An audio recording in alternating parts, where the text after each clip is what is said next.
ante todo, muchísimas gracias a Laboratorios Bagó por darnos esta oportunidad de llegar a ustedes en un tema sumamente importante para nosotros, sobre todo para los que vivimos aquí en Lima o en la parte de la costa, donde el tema de alergias es sumamente importante. Entonces, permítanme compartir, mi presentación. A ver, Carlos, si me ayudas, ¿se ve? ¿No se Sí, ve? ya entró, ya está en Ok, presentación también, en modo presentación. perfecto. Perfecto. Entonces, bueno, vamos a hablar del tema de rinitis alérgica. El tema de la alergia en niños es un tema muy grande, muy complejo, de muchísimos factores. ¿Quién no tiene de cerca experiencias con personas alérgicas, hijos, padres, nietos, primos, conocidos, en algún lugar digamos, del árbol genealógico, por ahí siempre aparece una alergia? Y vamos a comenzar esta exposición definiendo qué cosa es una alergia. La alergia proviene de las raíces griegas alos, que significa otro, diferente, extraño, y ergos, que significa una reacción. Si juntamos estas dos raíces, pues significa una reacción diferente, una reacción extraña a algo con la que estamos en contacto. Es una respuesta de sensibilidad aumentada a alguna sustancia o a algo que está en contacto con nosotros. Es una alteración en el cual nuestro sistema inmunológico, que es nuestro sistema de defensa que se encarga de protegernos a nosotros, en vez de protegernos, pues reacciona de una manera anormal frente a lo que nos está atacando, ¿no? Hay muchísimos lugares donde se manifiestan las alergias. Hay alergias digestivas, obviamente nosotros ya todos conocemos las alergias pues a los chocolates, las alergias a los crustáceos, camarones, langostinos, etcétera. Alergia a los medicamentos, cuando tomamos algunos medicamentos pues nos salen algunas reacciones, se hinchan los ojos, se hinchan la boca. Hay algunas alergias respiratorias, sobre todo con lo que nosotros inhalamos. Hay alergias por contacto, generalmente, por ejemplo, cuando tocamos algo que nos produce alergia, nos causa dermatitis. O hay otras pues, alergias que atraviesan la piel como inyectables o picadoras de insectos, etcétera, ¿no? Entonces, nuestro sistema de defensas, que es el sistema inmune, reacciona de manera violenta, las reconoce como extrañas y pues comienza a haber toda una reacción intentando neutralizarlas. Y con estos efectos de estas acciones de intentar neutralizar a lo que nos está atacando, pues esta misma reacción se vuelve dañina frente al propio organismo, ¿no? Entonces, todas estas sustancias nosotros le llamamos alergenos. Esta es una figura donde vemos, no sé si se ve la flecha. Esto es perdón, es una figura donde se esquematizan todas las estructuras de manera básica en la parte respiratoria alta. No sé si se ve la flecha. Carlos, ¿me ayudas? A Esto es ver, Sí se ve, se ve ligeramente, sí. Ajá. sí se ve. ¿ya? Esta es la parte de la nariz por donde nosotros siempre respiramos. Estas zonas que parecen unas estructuras largas, que parecen, vamos a compararlas como unos hot dogs, ¿no? Es la misma mucosa nasal que está, digamos, replegada a manera paga la redundancia, de pliegues, porque en esta zona es la zona del primer contacto entre el aire que nosotros respiramos y toda la parte nasal. Y en esa parte nasal, en esa parte de la mucosa nasal, pues hay mucha sangre, es una red de sangre muy amplia. Y esa red de sangre se encarga de calentar el aire, de humedecer el aire, y el aire pasa a través de estos conductos hacia la zona posterior, ¿no es cierto? Y pasa por esta zona donde es la faringe y luego pasa a la vía respiratoria, esto es la tráquea, los bronquios y a los pulmones. Esto de aquí es una zona muy importante. Lo estamos acercando un poco. Esto es la zona de la mucosa nasal, los cornetes, así se llaman, los cornetes donde funciona a manera de una turbina. Como les dije, el aire se calienta y se humedece aquí. Por eso es que cuando nosotros tenemos esta acción de, por ejemplo, a los que usamos lentes, de exhalar sobre los lentes, el vidrio como que se empaña, ¿cierto? O en el espejo el vidrio se empaña porque estamos exhalando aire húmedo y aire caliente. Esa característica de este aire es el aire que tiene que pasar a través de la zona posterior de la garganta. Y esto es una zona muy importante porque luego vamos a ver de qué se trata esta parte respiratoria, ¿no? Entonces, las alergias respiratorias, ya vamos a entrar más a la parte de netamente la rinitis alérgica. Los alergenos respiratorios pues comienzan a hacer daño justo en esta zona que nosotros hemos descrito, porque es la zona de primer contacto entre el aire que nosotros respiramos, que contienen los alergenos. ¿Y qué cosas son los alergenos? Los ácaros del polvo, los pólenes. Felizmente, gracias a Dios, aquí en Lima no hay tanta generación de polen como hay en otras ciudades de otras partes del Perú o del mundo, pero sí tenemos hongos y tenemos también en el caso de hogares que tienen mascotas, pues epitelios de animales, ¿no? No solamente el pelo, sino la caspa de los animales. Vamos a entrar un poco a describir las alergias y las infecciones respiratorias. Están muy, muy relacionadas. ¿Y cómo están relacionados? Quiero volver un poco a esta anterior imagen. Cuando nosotros respiramos de manera normal por la parte nasal, entra aire húmedo y tibio y eso se va a la vía respiratoria. Pero cuando esta zona se enfría y se congestiona, mejor dicho, entonces ya se dificulta la respiración por la nariz y es sabido por muchos de nosotros o la gran mayoría que cuando se congestiona la nariz comenzamos a respirar por la boca.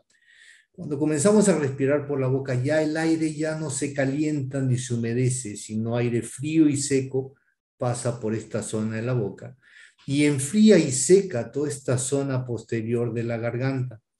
En condiciones normales, toda esta zona posterior de la garganta anda tibio y húmedo, y en esta zona es una zona donde hay mucha contaminación de bacterias, contaminación de hongos, microorganismos, que viven ahí y no nos hacen daño en condiciones normales, viviendo en una zona tibia y caliente. Pero cuando nosotros comenzamos a respirar por la boca, toda esta zona se enfría y se seca. Y entonces ya es un mal ambiente para estos serie de microorganismos. Y esta serie de microorganismos comienzan a alterar toda esta zona inicialmente de la faringe, ¿no es cierto? Y comienzan a ver las famosas faringitis, cuando nos comienzan a doler la garganta, comienzan a ver las bacterias, comienzan a ser más agresivos y producen las amigdalitis, y luego si esto sube, comienzan a hacer problemas en esta zona de aquí que son las adenoides. Las adenoides crecen, los gérmenes ingresan a través de este conducto, que es el conducto que une la parte posterior de la garganta con los oídos. Esto es el ingreso de la trompa, de la famosa trompa de Eustaquio, y por ahí se introducen los gérmenes para producir otitis. Y estos en la parte respiratoria alta también comienzan a producir problemas en estos huecos que nosotros tenemos en los huesos de la cara, que son los senos paranasales. Los tenemos en la frente, tenemos aquí a nivel de los maxilares, que son los senos maxilares, y esos senos maxilares están en la parte interna cubierta por una mucosa nasal. Y así como todo esto se daña por alergias, aquí adentro también hay reacción alérgica. Hay inflamación y muchas veces secreción que se infectan y causan sinusitis. O bajan hacia la parte inferior de las vías respiratorias y pues causan traqueitis, bronquitis, incluso hasta neumonías. Entonces, por eso es que vemos que las alergias pues están en íntima relación con el aumento de las infecciones respiratorias. Un tercio de los niños menores a 5 años tienen infecciones respiratorias recurrentes. Un tercio de niños menores de 5 años también presentan alergias respiratorias, ¿no? Muchas de estas alergias pues tienen un componente genético, la alteración de una serie de genes que intervienen en la respuesta alérgica, en las células del sistema inmune y en toda esta anatomía de la vía aérea, ¿no? O sea, todo el sistema, digamos, el funcionamiento normal o la fisiología de la respiración se ve alterada.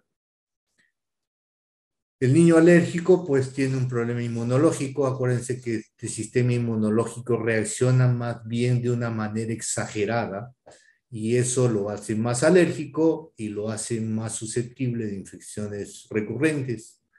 Hay unas, digamos, células que protegen, que nos protegen, desinflaman y protegen. Y hay otro tipo de células que inflaman y producen más alergia.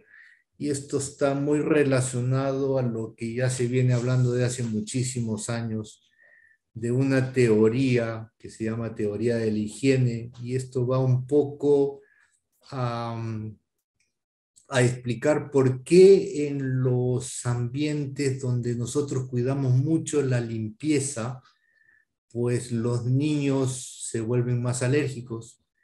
Y por la contraparte, en los lugares donde hay, digamos, un nivel socioeconómico más bajo, donde impera un poco más las bacterias y la suciedad, pues se ven menos alergias, ¿no?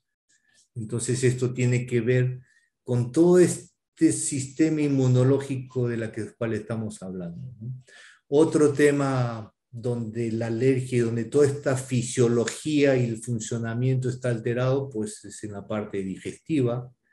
Está la alergia a la proteína de la leche de vaca, la parte de la alergia, de la rinitis alérgica, que es el tema que estamos viendo, y eso se complica haciendo adenoiditis o hipertrofia de adenoides, la sinusitis, como lo describimos hace un momento, las amígdalas crecidas, que son una característica de los pacientes que respiran por la boca. Hay problemas también de ataques por bacterias cada vez más agresivas, intolerancias alimentarias, la obesidad y el sobrepeso, ¿no? Y una de las cosas importantes, y es todo un círculo vicioso, es la cantidad de antibióticos que se utilizan en los pacientes alérgicos y por ende en los pacientes que tienen infecciones respiratorias. Más antibióticos, más daño hacia todo este sistema inmunológico. El intestino, nos estamos yendo ya no a la parte rinítica, sino a la parte del intestino. ¿Por qué motivos? Porque en el intestino, dentro del intestino viven millones, trillones de bacterias, que es lo que antes se llamaba la flora intestinal, ahora se llama probiota. Y esta probiota ya se sabe que es uno de los, digamos, órganos, ya se considera un órgano que controla el sistema inmunológico de las personas, ¿no? Dependiendo qué tipos de bacterias hay en esta probiota para que los niños o las personas alérgicas reaccionan más o reaccionan menos. Entonces, para cuidar mucho esta probiota o esta lo que llamamos anteriormente flora intestinal, es muy importante ver la alimentación, tiene que ser una alimentación pues lo más natural posible, aunque ahora es muy difícil encontrar cosas naturales, pero la alimentación saludable, somos muy insistentes en la lactancia materna exclusiva durante los primeros 6 meses, o por lo menos que lleguen también hasta el año, corrección de intolerancias alimentarias, ¿no? Y entonces, dependiendo de cómo alimentemos nosotros a nuestros niños, también vamos a mejorar la respuesta alérgica de los niños, no solamente en los primeros años de la vida, sino hacia más adelante, ¿no? Cómo va mejorando y cómo va madurando nuestro sistema de defensa, nuestro sistema inmunológico. Entonces, ya un poco entrando a la parte de la rinitis alérgica, las alergias van a tener el nombre de dónde se desencadenan las alergias. Rino es nariz, entonces las afecciones de la nariz se llaman rinitis, en este caso rinitis alérgica. ¿Qué síntomas vamos a encontrar? Congestión nasal, estornudo, picazón de la nariz. Muchas veces esa picazón nasal está en relación también con la picazón de los ojos, porque hay una conexión entre la parte nasal y los ojos. Tanto es la conexión que cuando nosotros, por ejemplo, lloramos, lo que nos sale por la nariz pues son lágrimas, ¿no? Y de manera contraria, lo que afecta la parte nasal pues también puede afectar la parte ocular. Rinorrea, que es el clásico moco, ¿no? La picazón en la faringe, la picazón también en los oídos, ¿no? Si esta inflamación se va a los ojos, pues causa conjuntivitis alérgica. Si eso baja a nivel bronquial, pues se desencadenan las bronquitis, los síndromes de obstrucción bronquial o los cuadros asmáticos, donde encontramos silbidos, dificultad para respirar, tos, ¿no? En cuanto a la intensidad, pues hay de lo más leve hasta los moderados o severos. Mucho va a depender de la frecuencia y la duración. Eso es muy variable de paciente a paciente y de cuadro a cuadro, ¿no? Eh, el gran problema es que todos estos síntomas pues interfieren con lo que normalmente nosotros hacemos, el colegio, el trabajo, con el deporte o con otras actividades que pues requieran un poco más de atención, se ven afectados por todo el malestar que desencadenan esta rinitis. Entonces aquí es importante el buen diagnóstico. Y para el diagnóstico es para mí sumamente importante la anamnesis, la conversación inicial con los pacientes con el cual acuden a la consulta, qué cosa es lo que les está molestando, hace cuánto tiempo, ver muchos factores por los cuales nosotros tenemos que basarnos para hacer un buen diagnóstico, identificar la causa, y luego que hacemos un buen diagnóstico, bueno, vamos a estar en la posibilidad de hacer un buen tratamiento, ¿no? ¿Cómo diagnosticamos rinitis alérgica? Además de la historia clínica, además del examen físico, bueno, tenemos ayudas de laboratorio.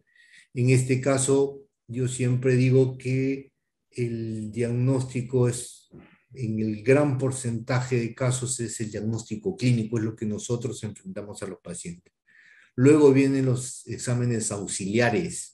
Los auxiliares son, por ejemplo, las pruebas que hacemos con los pacientes en el laboratorio, las pruebas dérmicas, que como su nombre mismo lo indica, auxilian el diagnóstico, ayudan a corroborar o a descartar el diagnóstico. Y aquí pues hay algunas pruebas como el dosaje de inmunoglobulina E, las pruebas dérmicas que hacen en la piel, ¿no? Pero estas pruebas pues tienen la posibilidad de que hayan falsos positivos o falsos negativos, y de alguna manera nos puede confundir en el diagnóstico, ¿no? ¿Qué cosa es un falso positivo? Cuando los exámenes salen positivos sin que realmente sean alérgicos a lo que está saliendo positivo. Y a veces hay falsos negativos cuando el resultado sale negativo, cuando realmente es alérgico a esa sustancia. Y eso es muy frecuente mientras menores son los chicos. Y yo pienso que estas pruebas para la alergia son, digamos, de alguna manera más creíbles a partir de los 7, 8 años. Antes hay muchos valores de falsos positivos y falsos negativos, ¿no? Y lo otro importante, ya cuando vemos pacientes con alergia, con rinitis alérgica, pues es detectar complicaciones, porque si nosotros no tratamos las complicaciones, que pueden ser bronquitis, sinusitis, neumonía, incluso faringitis recurrentes o crónicas, amigdalitis, el manejo de las alergias se hace más difícil. ¿Cuál es el objetivo del tratamiento? Pues el objetivo del tratamiento es, obviamente, minimizar los síntomas, sacarlo del problema, digamos, normalizar, entre comillas, el estado de los pacientes, minimizar el impacto en la vida cotidiana, en el trabajo, en el estudio, en el deporte, mantener una función respiratoria normal y evitar progresión de enfermedad o evitar complicaciones. El tratamiento, el principal tratamiento de las rinitis alérgicas, yo siempre les digo a mis pacientes que no es el antialérgico, no es el antihistamínico, no es el corticoide, no es digamos, todos los medicamentos que sabemos para el tratamiento de la alergia.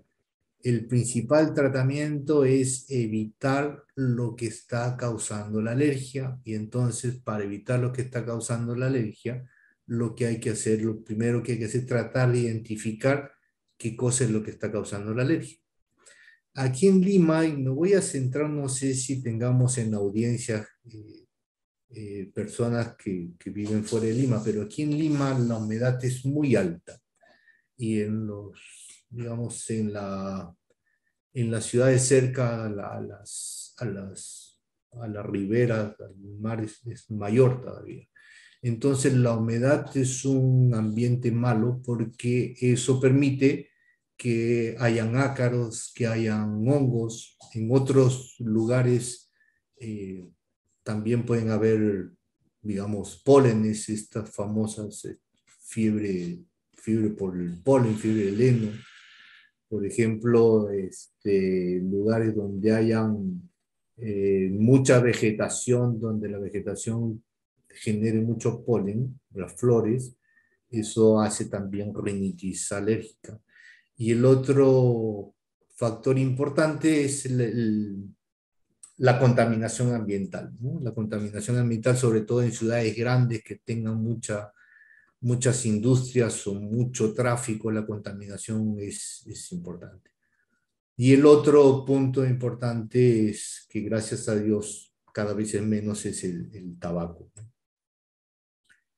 ¿Cuál es el objetivo de los medicamentos que nosotros utilizamos? Bueno, frenar la inflamación de la respuesta alérgica, calmar los síntomas, los famosos sintomáticos, y el principal objetivo es restablecer lo antes posible la salud, ¿no?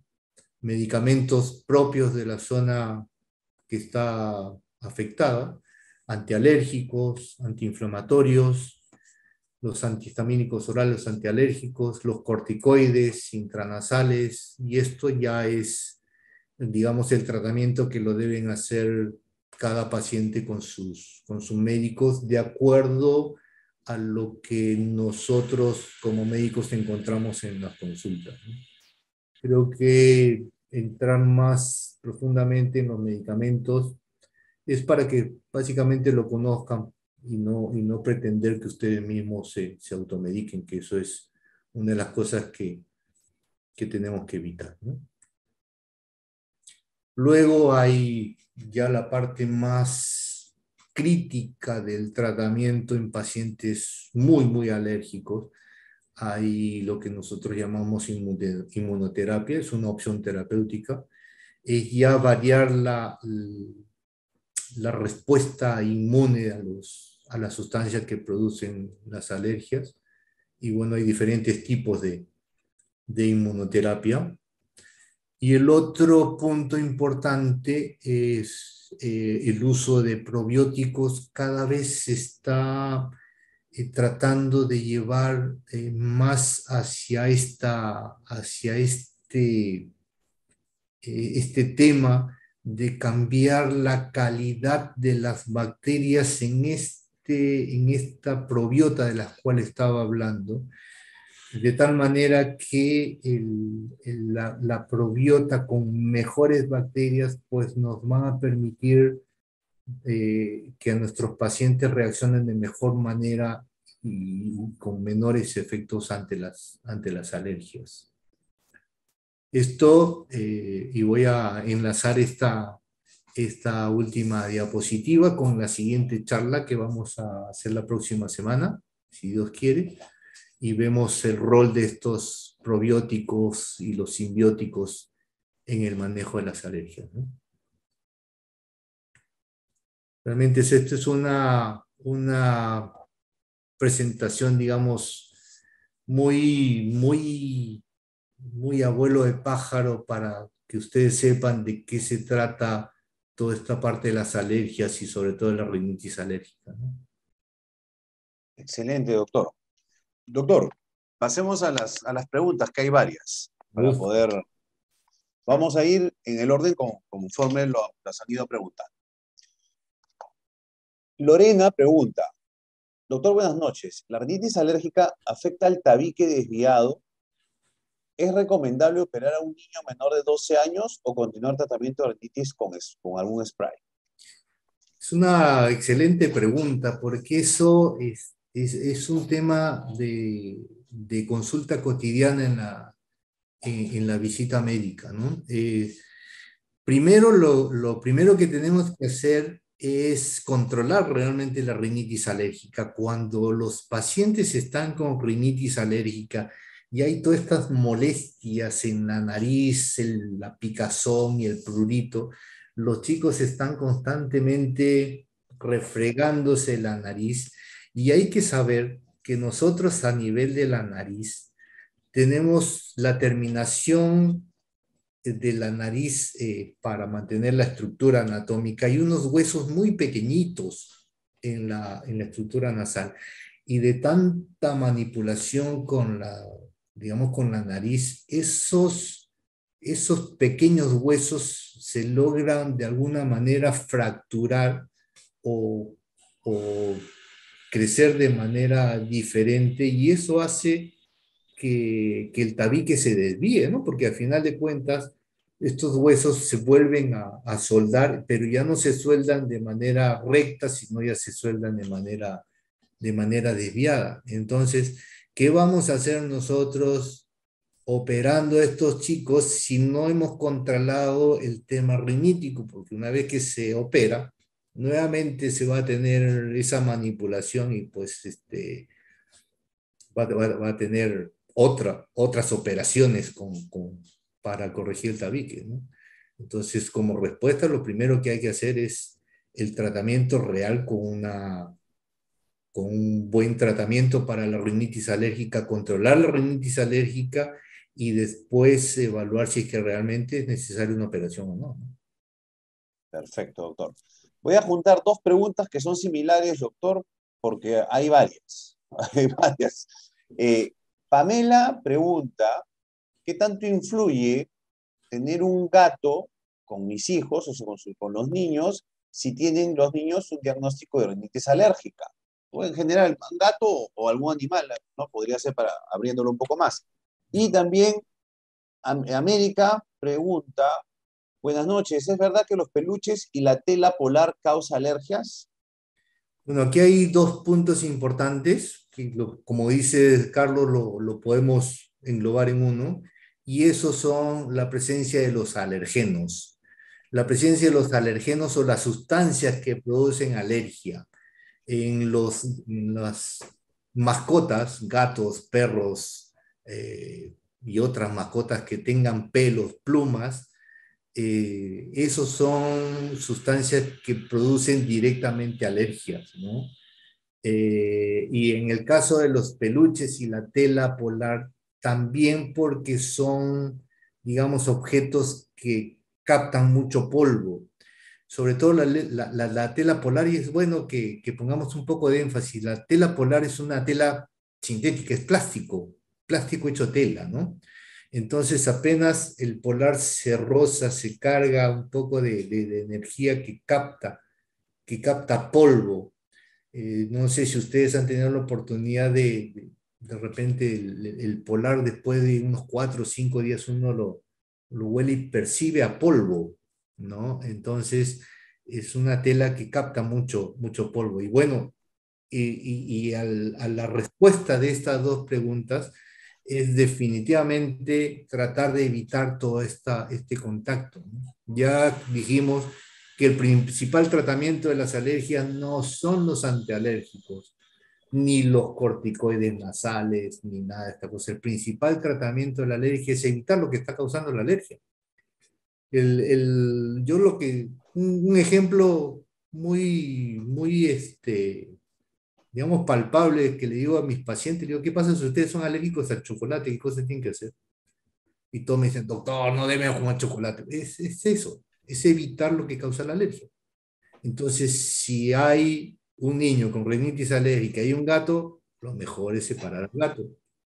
Y si no lo podemos hacer, bueno, por lo menos que no entren a las habitaciones donde duermen los chicos, ¿no? Igual, si tienen, pues, 4 o 5 peluches, quítenle 4, que se queden con uno, y ese uno que se queda, bueno, pónganlo de la lavadora cada semana, ¿no?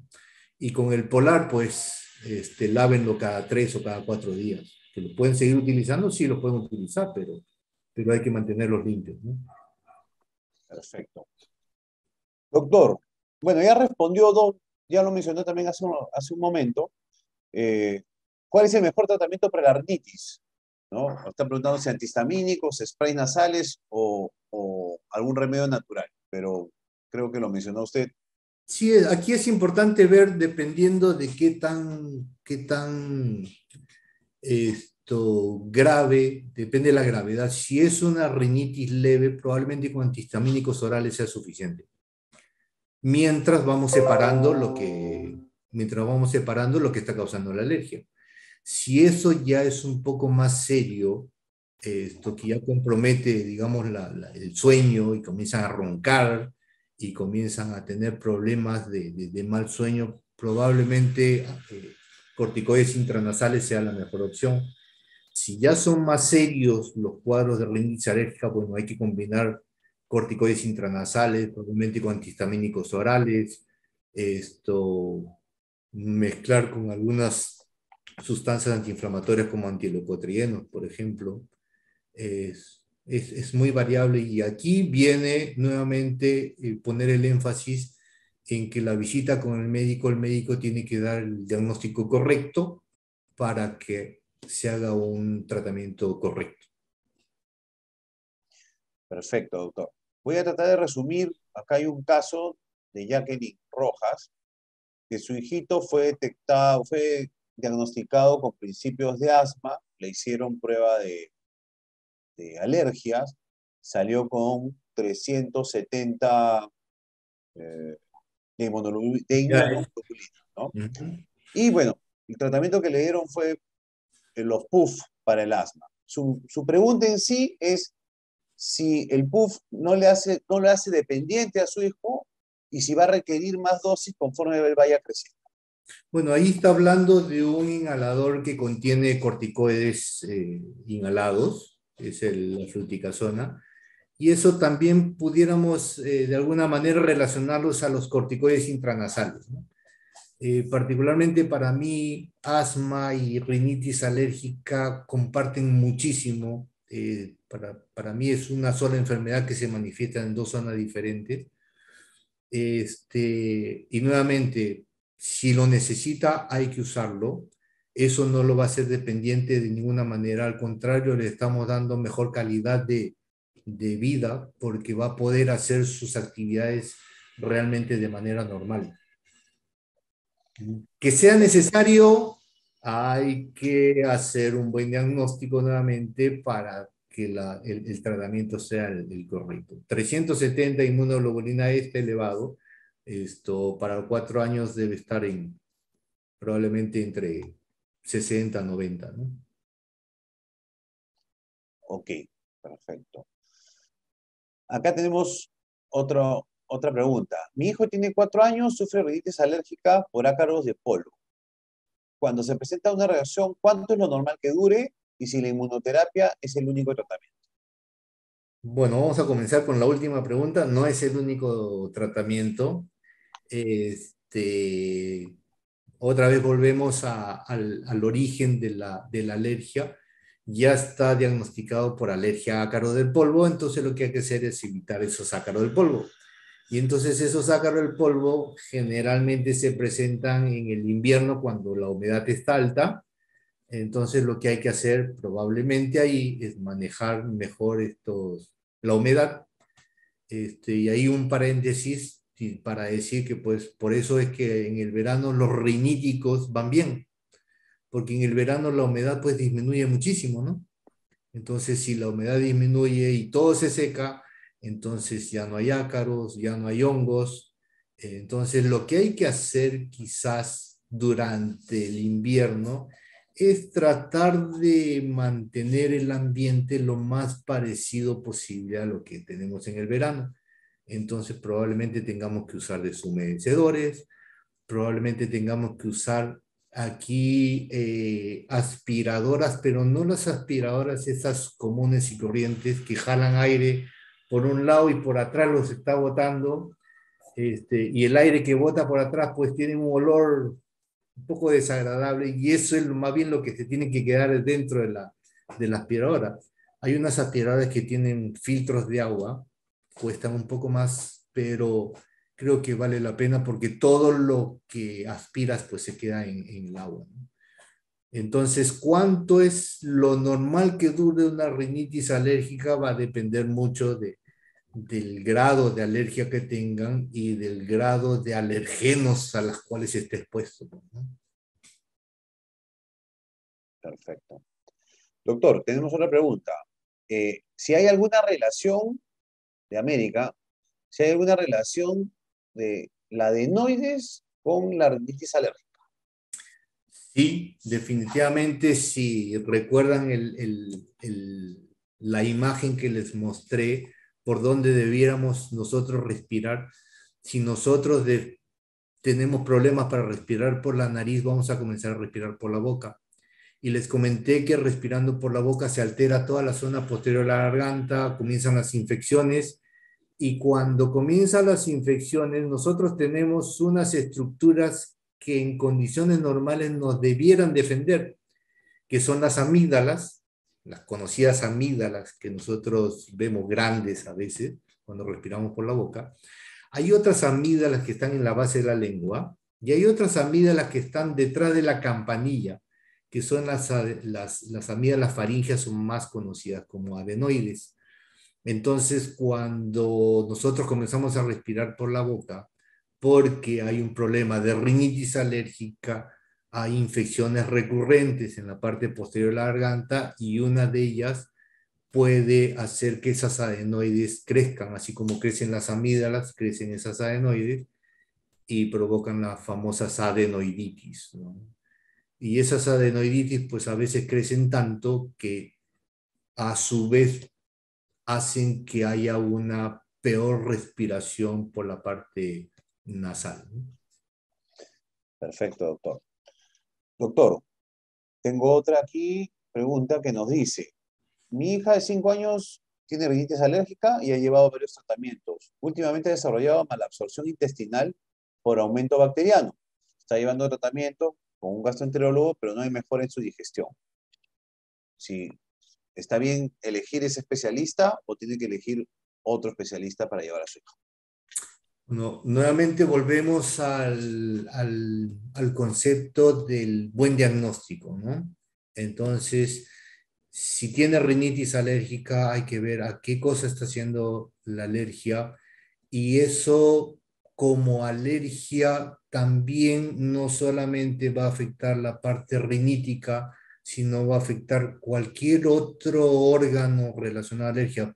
Vimos también la parte digestiva, vimos la parte de la dermatitis atópica que es piel, ¿no es cierto? Entonces, lo principal aquí es realmente ver qué cosa es lo que está causando la alergia y sobre eso hay que actuar.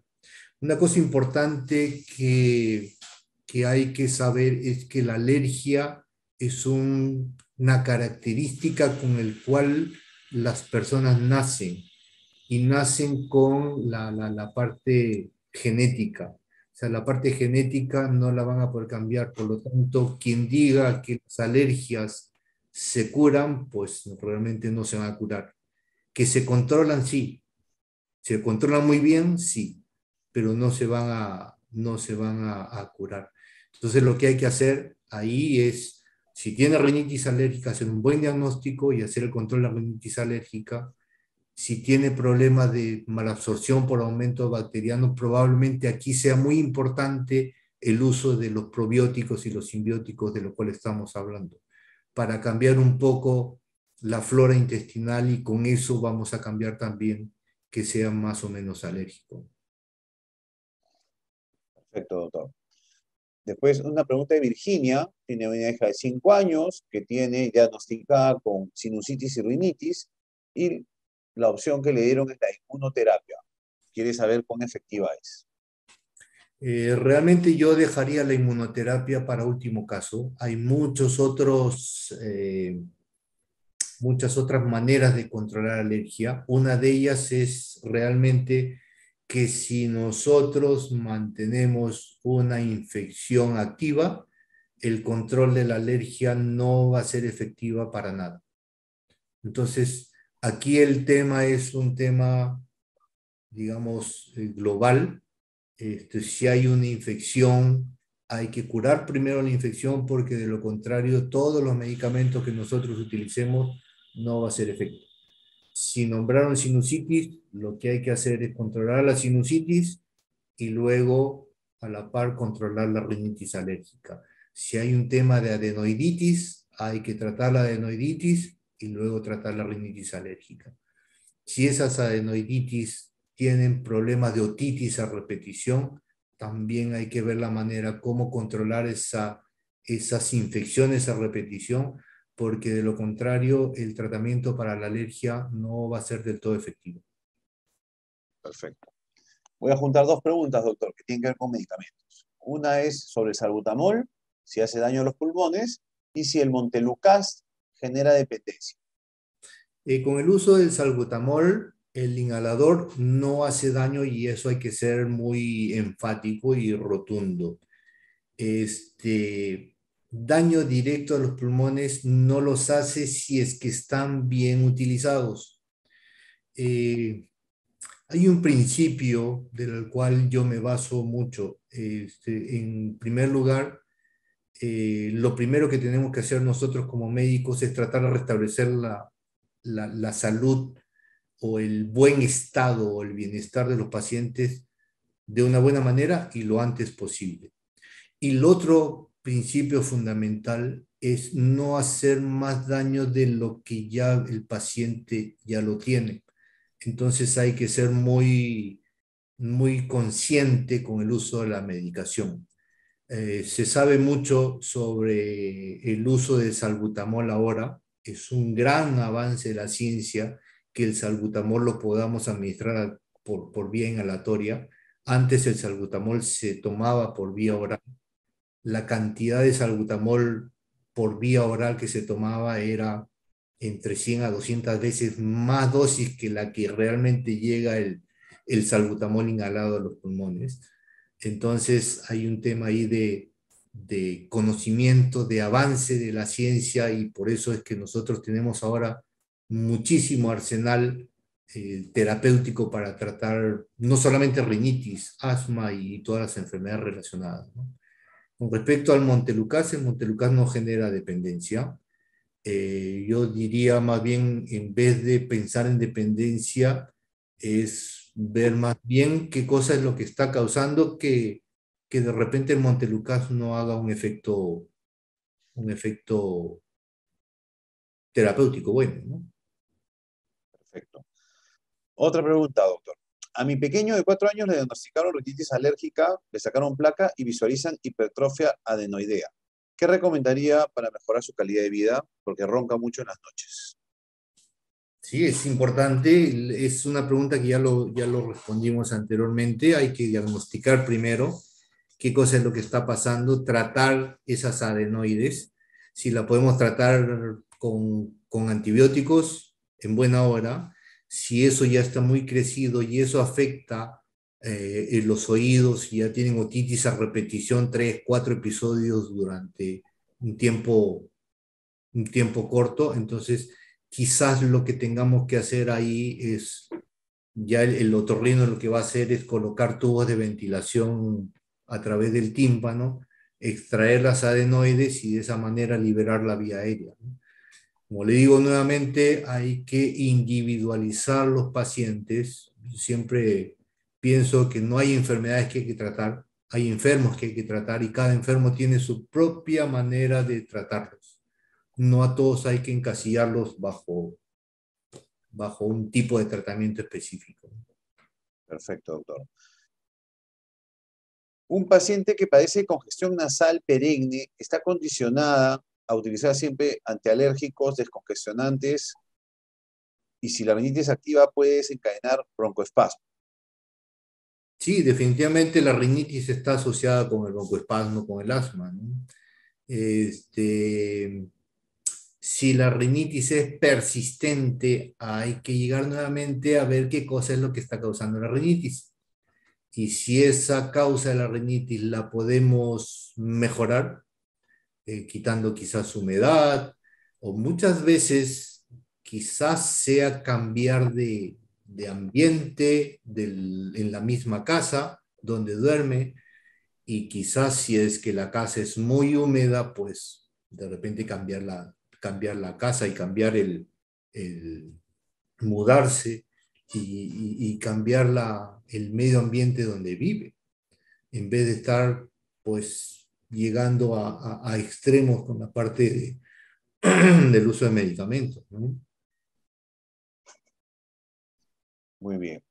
A ver, doctor, acá tenemos mi consulta es la siguiente. En el mes de marzo me dio un resfriado muy fuerte, yo pienso que fue COVID, ya que la mayoría de los integrantes de mi domicilio dieron positivo y yo salí negativo.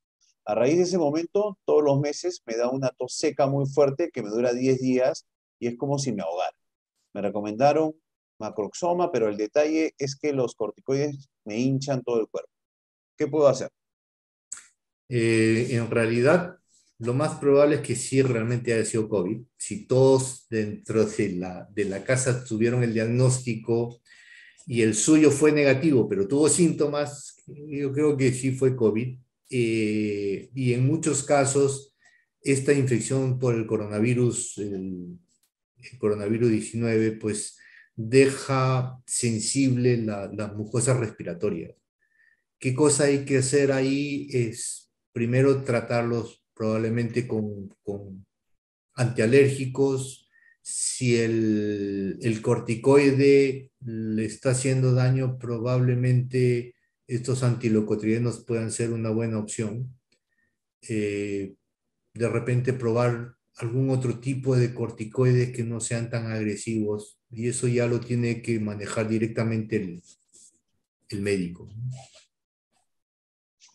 Ya, perfecto.